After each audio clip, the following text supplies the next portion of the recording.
Assalamualaikum. Waalaikumsalam, silakan masuk. Iya Bu. Baik, silakan duduk dulu ya. Baik. Perkenalkan, saya Bidan Aprilia yang bertugas pada hari ini. Dengan Ibu siapa?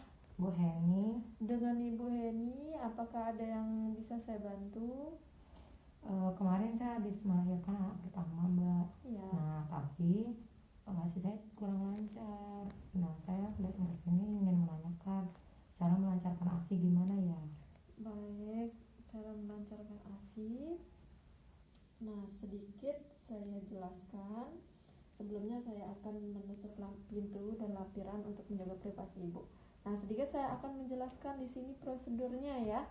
Nah, di sini ada yang namanya pijat oksitosin. Nah, tujuan dari pijat oksitosin adalah membantu ibu dalam mengeluarkan hormon oksitosin dalam proses menyusui, dan prosedurnya dilakukan pemijatan di daerah leher sampai punggung ibu yang dapat dibantu dengan suami, bidan atau keluarga ya.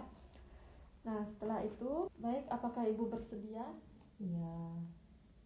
Nah, sebelumnya saya akan menyiapkan alat dan bahan.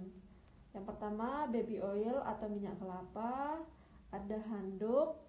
Setelah itu, sebelum melakukan pemijatan, saya akan mencuci tangan 6 langkah dengan sabun dan air mengalir. Setelah itu dikeringkan. Nah, Ibu apakah ingin saya bantu untuk melepas pakaian atau ibu melepasnya sendiri? Sendiri aja Mbak. Baik, silahkan. Nah, selanjutnya di sini saya akan meletakkan handuk di atas pangkuan ibu. Ibu paha dan menutupi di dada ibu ya. Setelah itu saya akan mengatur posisi yang nyaman untuk ibu. Mengatur ibu duduk rileks bersandar ke depan, tangan dilipat di atas meja dengan kepala diletakkan di atasnya, dan biarkan payudara terlepas tanpa bra. Jika ibu tidak mampu untuk duduk, pijitan bisa dilakukan dengan memposisikan ibu miring kiri atau miring kanan. Ibu nyamannya bagaimana? Mau miring kiri, miring kanan, atau dengan posisi yang lain? Miring kiri miring kanan aja Mbak. Baik. Nah, di sini saya akan melakukan pemijatan leher pelan tapi tegas. Yang pertama, olesi tangan dengan baby oil atau jika pasien menginginkan. Setelah itu, pijat daerah sepanjang leher mulai dari batas rambut sampai dengan processus spinosus cervical vertebra 7. Menggunakan kedua ibu jari menunjuk ke depan dan memberikan gerakan-gerakan melingkar kecil-kecil dengan kedua ibu jari sebanyak 3 kali. Selanjutnya, pijat dengan menelusuri sepanjang leher dengan menggunakan ibu jari dengan telapak tangan terbuka sebanyak 3 kali. Selanjutnya, melakukan pemijatan sepanjang bahu pelan tapi tegas.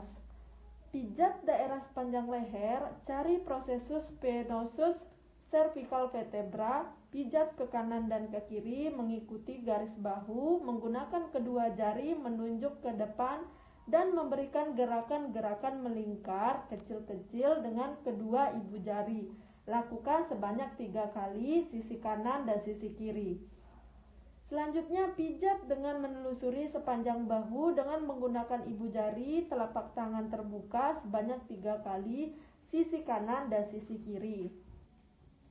Nah, selanjutnya melakukan pemijatan sepanjang samping tulang belikat pelan tapi tegas.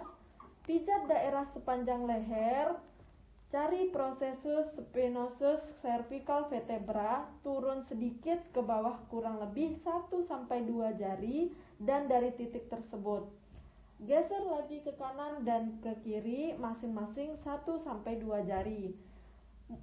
Selanjutnya, mulailah lakukan pijatan dengan gerakan memutar perlahan-lahan mengikuti garis samping tulang belikat menggunakan kedua ibu jari, menunjuk ke depan dan memberikan gerakan-gerakan melingkar kecil-kecil dengan kedua ibu jari. Lakukan sebanyak 3 kali sisi kanan dan kiri. Selanjutnya, pijat dengan melusuri sepanjang samping tulang belikat dengan menggunakan ibu jari telapak tangan terbuka sebanyak 3 kali, sisi kanan dan sisi kiri. Setelah itu, melakukan pemijatan sepanjang tulang belakang kanan kiri, pelan tapi tegas. Pemijatan di sepanjang sisi otot tulang belakang menggunakan dengan kedua ibu jari menunjuk ke depan dan memberikan gerakan-gerakan melingkar kecil-kecil dengan kedua ibu jari. Cari prosesus penosus cervical vertebra 7 dari titik penonjolan tulang tadi. Turun sedikit ke bawah kurang lebih 1-2 jari dan dari titik tersebut geser lagi ke kanan dan ke kiri masing-masing 1-2 jari. Mulailah lakukan pijatan dengan gerakan memutar perlahan-lahan ke arah bawah sampai ke atas, sampai ke batas garis bra. Jika ibu mau terus dipijat sampai pinggang juga boleh ya, sebanyak 3 kali. Pijat dari atas ke bawah dengan menelusuri sepanjang samping tulang belakang dengan menggunakan ibu jari telapak tangan terbuka dari atas ke bawah sebanyak 3 kali. Ulangi pijatan dari bawah ke atas sepanjang tulang belakang sebanyak 3 kali. Pijat dari atas ke bawah dengan menelusuri sepanjang samping tulang belakang dengan menggunakan ibu jari telapak tangan terbuka dari atas ke bawah sebanyak 3 kali. Pijat dari atas ke bawah dengan menelusuri sepanjang bahu, selanjutnya ke samping tulang belakang dengan menggunakan jari-jari telapak tangan mengucup dari atas ke bawah sebanyak 3 kali. Nah, selanjutnya melakukan pemijatan lock di punggung. Pijat punggung dengan menggunakan punggung jari tangan di punggung ibu, membentuk lambang cinta, bergantian tangan kanan dan tangan kiri. Gerakan ini boleh lebih dari 3 kali sampai ibu merasakan rileks. Ibu, apakah ibu merasakan rileks? Iya, Mbak. Baik. Setelah itu membantu ibu memakai pakaian kembali dan menyampaikan pemijatan sudah selesai. Ibu bisa minta tolong ke suami keluarga untuk melakukan pijat oksitosin di rumah dan disarankan untuk melakukan pijat oksitosin sebelum menyusui atau memerah ASI. Baik ibu, sudah selesai untuk pemijatan oksitosin. Seperti yang saya bilang tadi, bisa dilakukan di rumah, bisa dibantu oleh suami atau keluarga. Apakah ibu sudah mengerti? Iya, sudah. Setelah itu saya akan mencuci tangan 6 langkah dengan sabun air mengalir dan dikeringkan dengan handuk. Baik ibu, itu saja yang bisa saya lakukan untuk membantu ibu melancarkan ASI-nya. Jika ibu ada keluhan, bisa datang lagi ke sini besok. Ya, Mbak. Terima kasih, Mbak. Sama-sama, terima kasih kembali.